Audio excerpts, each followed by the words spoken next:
ශ්‍රී Lanka cricket ක්‍රීඩක කුසල් මෙන්ඩිස් කළ ක්‍රියාවක් සම්බන්ධයෙන් මේ වන විට සමාජ මාධ්‍ය තුළ දැඩි විවේචනයක් ඔහුට එල්ලවමින් පවතිනවා.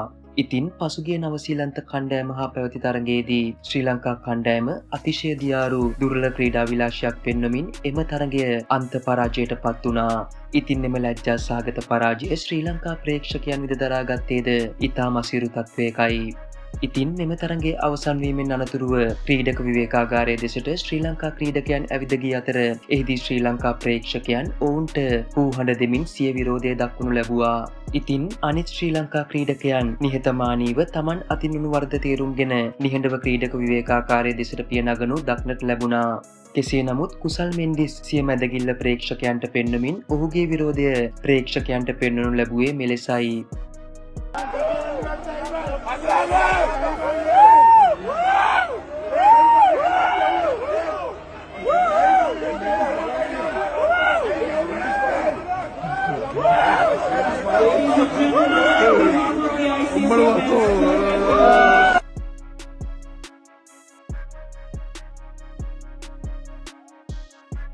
ඉතින් මෙම හැසිරීම ඉතාම පහත් හැසිරීමක් බවයි මේ වන විට බොහෝ දෙනා පවසා තිබෙන්නේ. ප්‍රේක්ෂකයන් සිය වේදනාව එසේ පිට කරද්දී ඔවුන්ගේ අතිනුණු වැරැද්දවත් පිළිගන්න තරම්වත් නිහතමානී නොවීම සම්බන්ධව බොහෝ දෙනා කුසල් මෙන්ඩිස්ට චෝදනා කරනවා.